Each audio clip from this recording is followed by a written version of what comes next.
la paix peut être l'absence de la guerre, l'absence des conflits. On peut parler de la paix.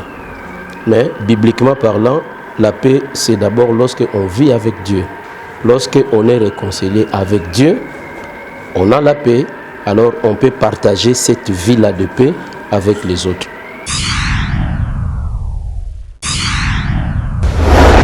Si nous sommes à la recherche de la paix, nous Congolais, et que nous voulons rétablir la paix chez nous, les Congolais doivent d'abord se réconcilier entre eux.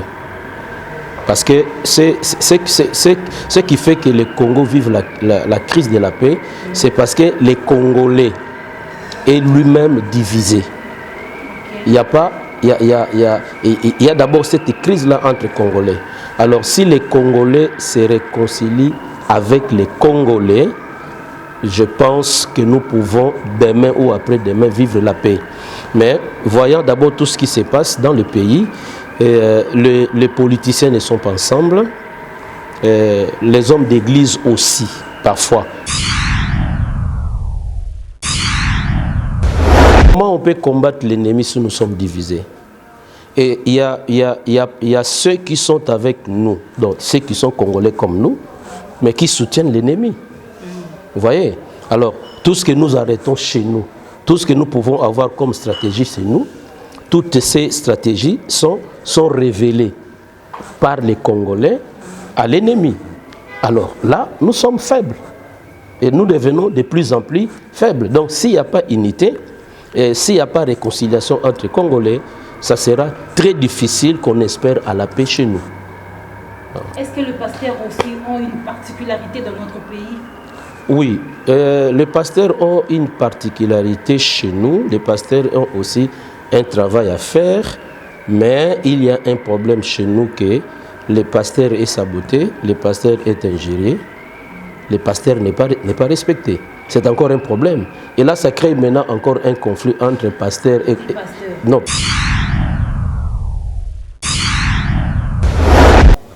Bonjour, bonsoir, chers fidèles téléspectateurs. En tout cas, ne zappez pas, vous serez vraiment bénis ce soir ou ce matin. Ça dépendra de l'heure à laquelle vous nous suivez. Merci beaucoup à tous nos abonnés de Tindika Télévision. Nous sommes là connectés toujours avec votre simple présentatrice Ira la guerrière de la presse congolaise. Je ne suis pas seule au plateau, je suis là ensemble avec le pasteur Odon Mafuta. Vous allez béni ce soir en tout cas. Na message ya kitoko oyo to memeli bino oyo pasteur na biso Odon Mafuta memeli bino oyo eza intitulé na la paix. Tokokota na kati ya bozindo parce que mboka na biso eza na besoin ya kimia. La paix eza vraiment na ba domaine nyonso ya vie na biso toza na besoin ya la paix. Donc peuple de Dieu, restez là branchés car vous ne serez jamais déçus. Ce soir, en tout cas, je vous promets que Brozala déçuté. Avant de commencer, je remercie le bon Dieu, le maître de toutes choses, le maître des temps et des circonstances. Il t'a permettre d'être tous en bonne santé. Ce n'est pas par notre force ou quoi que ce soit, ni par notre beauté. En tout cas, c'est par sa grâce. Ensemble Nabino. Merci de partout où vous êtes. Là je vois maman Jeninda Yakayembe depuis États-Unis. Je vois également mon boss Rifin Kisombe ainsi que Papi Kelly depuis Londres. Agence Yassur dans Londres. Hein? Papi contre agence Yassur dans Londres. Tomoniana Congolais Kimi.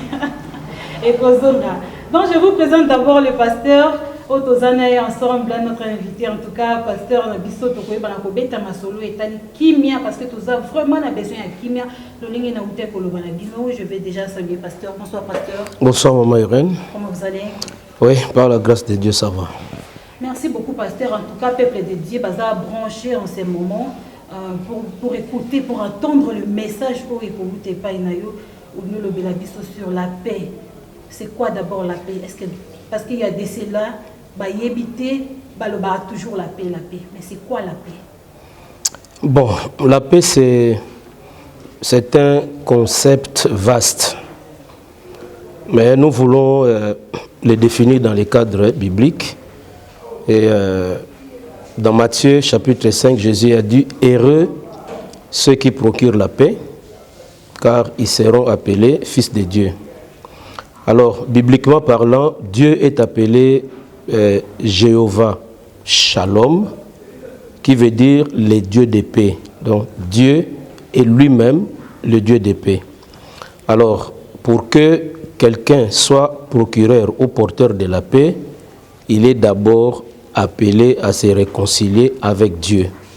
Quand quelqu'un se réconcilie avec Dieu, il vit la paix avec Dieu, alors là, il a la facilité de vivre la paix avec les hommes.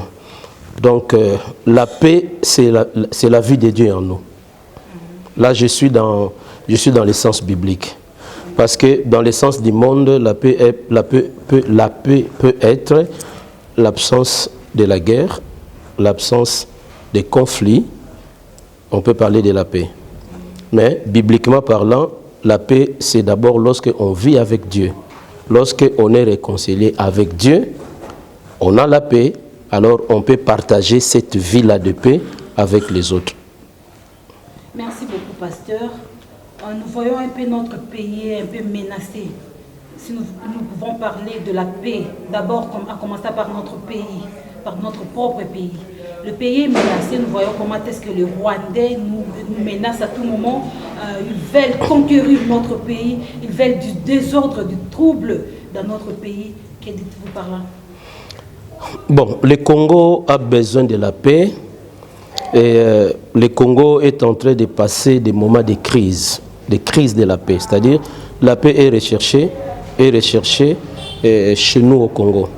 Et je dois dire que si nous sommes à la recherche de la paix, nous Congolais, et que nous voulons rétablir la paix chez nous, les Congolais doivent d'abord se réconcilier entre eux.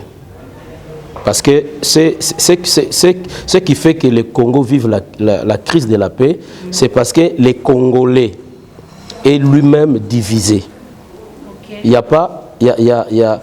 y a d'abord cette crise-là entre Congolais. Alors si les Congolais se réconcilient avec les Congolais, je pense que nous pouvons demain ou après-demain vivre la paix. Mais voyant d'abord tout ce qui se passe dans le pays, les politiciens ne sont pas ensemble, les hommes d'église aussi, parfois, ne sont pas ensemble. Alors, si nous-mêmes nous sommes divisés, alors il nous sera difficile de vivre la paix. Donc, il faut d'abord une réconciliation entre Congolais, et cette réconciliation va nous faciliter d'affronter l'ennemi. Alors, nous pouvons alors rétablir la paix chez nous, dans les pays. Donc, pour mieux comprendre dans notre pays, pour que la paix règne, il faut que nous soyons d'abord unis. Oui, parce que comment on peut combattre l'ennemi si nous sommes divisés? Et il y a ceux qui sont avec nous, donc ceux qui sont Congolais comme nous, mais qui soutiennent l'ennemi. Vous voyez? Alors, tout ce que nous arrêtons chez nous, tout ce que nous pouvons avoir comme stratégie chez nous, toutes ces stratégies sont révélées par les Congolais à l'ennemi. Alors là, nous sommes faibles. Et nous devenons de plus en plus faibles. Donc s'il n'y a pas unité, et s'il n'y a pas réconciliation entre Congolais, ça sera très difficile qu'on espère à la paix chez nous. Est-ce que les pasteurs aussi ont une particularité dans notre pays? Oui, les pasteurs ont une particularité chez nous. Les pasteurs ont aussi un travail à faire, mais il y a un problème chez nous que le pasteur est saboté, le pasteur est injurié, le pasteur n'est pas respecté. C'est encore un problème. Et là, ça crée maintenant encore un conflit entre pasteur et non, pasteur et peuple, pasteur et Congolais. Parce que vous savez, chez nous, hein, injurier un pasteur, c'est comme du bonbon. C'est comme du chocolat. Vous voyez? Alors que ce même peuple-là oublie que les hommes là d'église, ils ont une contribution dans le pays. Les pasteurs sont là pour prier pour le pays. Ils sont là aussi pour enseigner la paix. Mais ils enseignent les gens qui les injurient. C'est encore un problème. Mais la contribution, et d'ailleurs je peux affirmer, hein, même pas dans la totalité, mais je peux affirmer qu'il y a la quasi-totalité des pasteurs de notre nation prient pour les pays, ils annoncent aussi la paix. Voilà. Ok, merci beaucoup, pasteur. Mais les pasteurs, il y a des pasteurs là qui font de makiona. Les pasteurs qui font des makiona. Donc, Oui. ils n'ont pas un travail, un boulot là où trouver quelque chose. Oui. Donc, eux, c'est comme leur métier, c'est comme leur business. Hein. Les pasteurs font du business. L'église, ce sont comme des business. Là où ils doivent apprendre, ils doivent prendre ou creuser quelque chose là-dessus. Ok. Est-ce que vous êtes d'accord avec les pasteurs qui font ça? Bon, je ne suis pas d'accord avec les pasteurs qui font les mankiona. Mais je vais dire quelque chose. Oui. Ce qui est mauvais, c'est que... pourquoi seulement parler de ces pasteurs-là qui font des mankiona? Pourquoi ne pas parler de ceux qui, jusque-là, n'ont pas fléchi les genoux devant Baal? Et puis je vais dire à tous ceux qui me suivent que le Congo n'est pas le berceau des faux prophètes. Le Congo n'est pas le berceau des faux prophètes. Tout ce qui se passe au Congo, c'est mondial. Actuellement, c'est universel. On en trouve partout, au Nigeria, au Bénin. Et d'ailleurs, il y a des choses qui se font ailleurs. Mais rarement ici chez nous.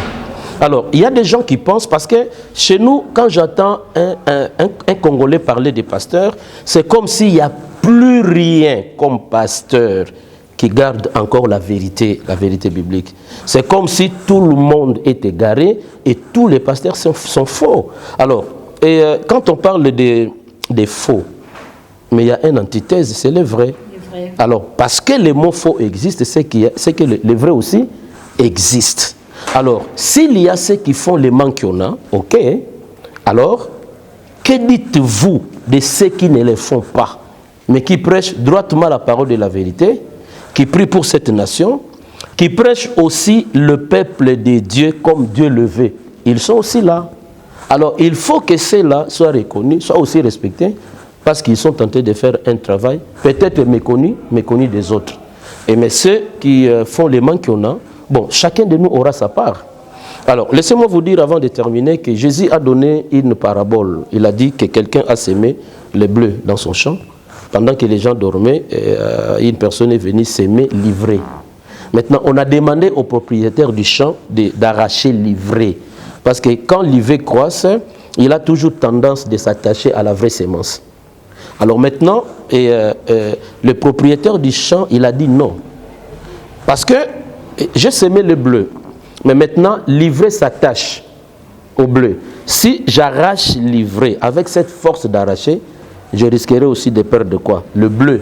Et Jésus a donné une phrase que les gens oublient. Il a dit, laissez-les croître ensemble. Or, l'ivraie représente le mal, les œuvres mortes. Le bleu représente le bien, donc les œuvres vivantes. Maintenant, Jésus dit, laissez-les croître ensemble. Ça veut dire, ceux qui sont dans les faux en train de faire les mankiona, qu'ils croissent. Et ceux qui soutiennent encore la vérité biblique, qu'ils croissent aussi. Et il a conclu qu'au temps de la moisson, il va recueillir, il va moissonner, et il va séparer les paniers. Mais sauf, il a précisé que le livret sera consumé. Donc, que les gens ne se dérangent pas, que s'il y a des gens qui font n'importe quoi, il y a un sort qui leur est réservé. Mais soutenez ceux qui sont dans la vérité, parce qu'ils sont là pour le peuple, pour le pays, et leur prière aura des effets si on leur fait aussi confiance. Voilà. Merci beaucoup, pasteur Odon Mafuta. En parlant de la paix, Oui. la paix en général, est-ce qu'une famille qui n'a pas la paix peut-elle avancer, aller de l'avant? Non. C'est difficile qu'il y ait un avancement dans une famille s'il n'y a pas de paix. Parce que s'il n'y a pas de paix dans une famille, c'est que nous sommes divisés. Et là où règne la division, comment une équipe divisée peut-elle encore se mettre ensemble et demander à Dieu quelque chose? Ça n'ira pas. Ça dit, la paix, c'est le socle. La paix, c'est le socle. La paix, c'est l'unité. La paix, c'est la vie d'ensemble. Si nous voulons voir Dieu dans notre famille, dans notre maison, nous devons vivre la paix. Vivre la paix, c'est se pardonner mutuellement. C'est se pardonner mutuellement. Par exemple, que j'ai un problème avec ma femme, ou ma femme m'a offensé, je le pardonne. Je pardonne à mes enfants aussi me pardonnent. nous sommes ensemble et là, quand nous allons prier, il se passera quelque chose.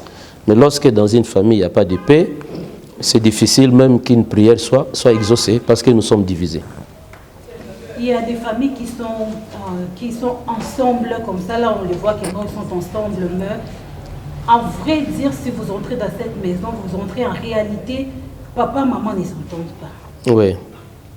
Les parents ne s'attendent pas entre eux. Il y a des incompréhensions, il y a de malentendus en tout moment. Donc ça affecte même les enfants. Okay. Donc, qui pouvez-vous dire pour cette famille-là? Bon, la paix, c'est pas la vie d'ensemble physique. C'est pas ça la paix. Nous pouvons être là, nous sommes ensemble. Hein? On mange ensemble, on dort ensemble, on se salue, on travaille ensemble, on joue ensemble. Mais il n'y a pas de paix. Parce que donc, la paix, c'est pas cette représentation physique. La paix est liée à la pensée. C'est-à-dire, je vis avec vous, je crois en vous, je vous fais confiance, je ne vous trahis pas. Là, nous sommes en paix. Et là, vous comprenez que je peux être en paix avec vous, mais je n'habite pas ensemble avec vous. Parce que la paix, c'est le problème de la pensée. Qu'est-ce que moi je pense sur vous? Mais nous pouvons être ensemble physiquement, dans les pensées nous sommes divisés, nous avons de la haine. Nous avons de la haine, nous avons de la jalousie. Alors là, même si nous sommes ensemble physiquement, nous ne vivons pas dans la paix. Pasteur, parlons un peu de l'activité du 27 août à 14h, la showbiz. Okay. Parlons un peu de ça. C'est quelle activité? Bon, le 27 août 2023, à 14h au Showbiz, c'est une grande activité que nous organisons pour parler de la paix. Pour parler de la paix à partir de la maison. Donc nous allons enseigner qu'il faut vivre la paix chez lui à la maison, avec sa femme, avec ses enfants, avec tous ceux qui habitent dans sa maison. Et si dans ma maison j'établis la paix, quand j'irai à l'église, j'amènerai cette paix. Quand j'irai au travail, j'amènerai cette paix partout où je serai. Nous allons prier pour notre nation qui est déchirée et pour demander à Dieu de nous faire grâce, que nous Congolais, que nous vivions ensemble, que les Congolais se réconcilient avec les Congolais. Et nous allons prier pour soutenir les élections qui viennent, pour soutenir, prier en faveur de nos autorités, parce que la Bible nous recommande à 2 Timothée chapitre 2, à partir du verset 1er, que nous devons prier pour tous ceux qui sont élevés en dignité. Alors nous là, quand nous les faisons comme un ministère, mais nous ne les faisons pas parce qu'il y a quelqu'un qui nous a demandé de faire ça. C'est notre contribution par rapport au pays. Donc, dans Hébreux 12, 14, la Bible dit « Recherchez la paix avec tous et la sanctification, sans lesquelles personne ne verra le Seigneur. » Alors nous allons décortiquer ce concept de la paix dans ces différentes facettes pour aider le peuple de Dieu à vivre la paix, et avec Dieu et avec les hommes. Vous pensez que cette activité va apporter quelque chose dans notre pays? Oui, pour ceux qui auront la foi. Parce que la Bible dit la foi vient de ce qu'on attend. Tout celui qui viendra avec un cœur disposé, il écoutera la parole de Dieu. Et cette parole de Dieu qui annoncera la paix va changer quelque chose dans la vie. Et surtout, je souligne ceux qui viendront avec un cœur disposé. Quelqu'un retournera chez lui pour arranger une situation. Quelqu'un retournera pour se réconcilier avec son ennemi. Je crois à ça. Là, je salue vraiment le président de la République lui-même, Félix Antoine Tshisekedi Tshilombo, parce qu'en date du 30 juin, il avait invité tout le monde vraiment au stade des martyrs. Nous étions là au stade des martyrs, juste pour en parler et prier en ce qui concerne la paix. Oui. Mais jusque-là, la paix, ils ont Kimia ezozalate, il faut qu'on se le dise. Kimia ezozalate. Le pasteur sont réunis. Basel Yanzambe ya lolenge na lolenge basamanaki. Bayaki belé le 30 juin, si je me rappelle bien. C'est le 30 juin, dans le stade des martyrs. Mais pourquoi il n'y a pas toujours la paix? Est-ce que croyez-vous que cet événement du 27 et quoi aboutir quelque chose, et quoi apporter les peuples de Dieu, quelque chose vraiment à Katiambo cannabis. Je dis oui et je suis sincère envers moi-même. C'est une pierre que nous apportons. C'est-à-dire, je suis sincère envers moi-même. Je ne dis pas et je ne le dirai pas qu'après le 27, il y aura... je ne peux pas promettre quelque chose comme ça par sentiment. Je ne veux pas dire qu'après le 27, il n'y aura pas de guerre au Congo. Mais je veux dire que nous apportons une pierre. Voilà. Je veux dire que nous apportons une pierre parce que le plus grand problème qui guette les Congos, c'est les Congolais. C'est les Congolais. Parce que j'avais dit au début, quand vous m'avez posé cette question-là, je vous ai dit que les Congolais doivent se réconcilier avec les Congolais. Parce que dans ces problèmes qui nous guettent, qui nous dérangent, même dans la guerre de l'Est ici, il y a trahison. Il y a trahison. C'est-à-dire, il y en a ceux qui sont avec nous et qui sont aussi avec l'ennemi. Et ça n'ira pas. Alors, si ça demeure comme ça, on va compter des années. Mais si un jour nous prenons conscience que nous sommes Congolais et que le Congo, c'est la terre que nos ancêtres nous ont léguée, nous devons nous réconcilier, moi je crois que nous allons rétablir la paix dans ces pays sans lacunes.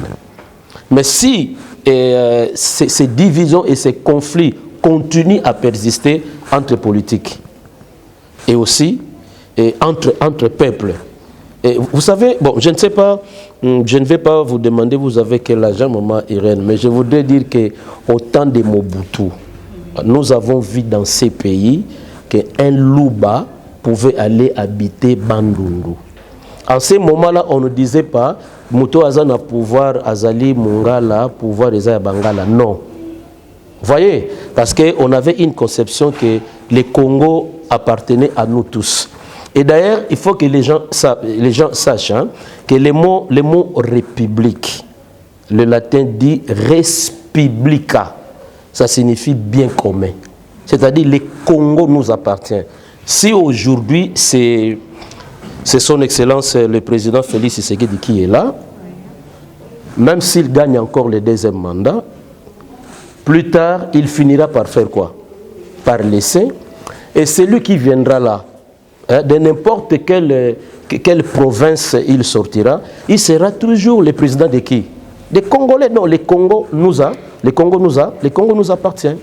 Et tous, nous devons avoir ces soucis-là et que ce Congo doit aller de l'avant et rétablir la paix dans tous les domaines.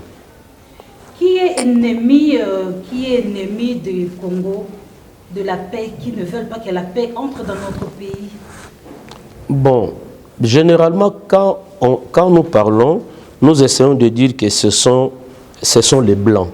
Ça, c'est généralement. Mais particulièrement, bon, c'est-à-dire que le Congo est victime de sa richesse. Le Congo est victime de sa richesse. J'ai parlé avec l'une de mes filles qui habite la Belgique. Il a dit qu'un jour, séance tenant comme ça, le professeur qui leur donnait la géographie, il les a dit qu'il y a un pays dans le monde qui appartient à nous tous. Et il a dit que c'était le Congo. Donc le Congo était le pays qui appartient à nous tous. C'est-à-dire, nous sommes menacés par l'homme blanc à cause de nos richesses. Ça, c'est un. Mais d'une manière particulière, l'ennemi du Congo, c'est les Congolais. Parce qu'il trahit son pays. Il peut s'arranger avec l'ennemi pour voler et pour détruire son pays. Parlons de l'activité, toujours. L'activité du 27, vous invitez justement le fidèle de votre église ou comment? Non. Nous invitons tout le monde, bien que l'espace ne peut pas contenir toute la ville de Kinshasa, parce que Kinshasa, c'est tout un pays. Mais nous invitons tout le monde. Nous invitons... Même les hommes de Dieu? Oui, nous invitons les hommes de Dieu qui veulent prier avec nous ensemble, qu'ils viennent. S'il y a un pasteur qui me suit et qui désire, qui croit que nous pouvons prier ensemble avec lui, il est là. Nous invitons même un homme politique qui veut venir prier avec nous. Parce que y a quelque chose qui ne va pas. Quand les hommes politiques nous appellent, il y a des fois, nous nous rendons pour les écouter, mais difficilement, si l'Église les appelle, ils répondent difficilement. Mais nous appelons au moins tout le monde et ensemble nous allons prier. Et la prière est une puissance qui peut aussi libérer la nation. Merci beaucoup, pasteur. Nous sommes vraiment arrivés presque à la fin de notre mission. Un petit mot pour tout le peuple de Dieu qui vous suit. Un petit mot pour le peuple de Dieu qui nous suivent. Jésus a dit, je vous donne ma paix, je vous laisse ma paix. Et la première paix donc que vous avez besoin chez vous, c'est vivre en paix avec Jésus. Je demande à tous ceux qui nous suivent, à ceux qui n'ont pas encore reçu Jésus dans leur vie, de le recevoir comme Seigneur et Sauveur. Tu peux toi-même là où tu es, t'agenouiller et dire à Jésus, je te reçois dans ma vie comme mon Seigneur et Sauveur, pardonne tous mes péchés. Automatiquement, tu vas changer de vie et tu seras en paix avec Dieu. Et quand tu seras en paix avec Dieu, c'est alors que tu deviendras toi aussi procureur de la paix auprès des autres. Voilà. Qui commence bien, finit bien. En tout cas, c'était là avec le pasteur Odon Mafuta du centre évangélique, la Main de Dieu. La Main de Dieu, en tout cas. Merci beaucoup à tout le peuple de Dieu qui nous ont suivis, de partout où vous vous trouvez. Là, je vois Charles Mbongo contre Mbongo. Charles Mbongo, comme qui maquille, la guerrière, en tout cas, Charles Mbongo contre Mbongo. Agence ya sur na kati à Londres. Ils ont mon corps, en tout cas, papa Charles Mbongo. Na lelo ya trop limbisa mwana yo. Papi atunga les grands Gilois, na posa nyote en tout cas, papi atunga les grands Gilois. Lucas na taille à Jésus. On nous mona mutoko kana taille à Jésus. Et on a Lucas, toujours à Londres, parce que Londres va se soutenir à 100%, ira la guerrière de la presse congolaise. Honorable Jean-Jacques Moutoile également, na Bosanioté Papa. Maman Jeninda Yakayembe, sponsor officiel. Il y a Tindika Télévision. Merci beaucoup à vous. Merci également à Tantine Zozo na Magistère. Moi aussi, il y a Papa Edo, Nalingi Binotro, en tout cas, que Dieu vous bénisse. Là, c'était vraiment un message de la paix, un message fort pour notre pays et pour toute la nation. Au revoir et retrouvons-nous prochainement. Bye bye.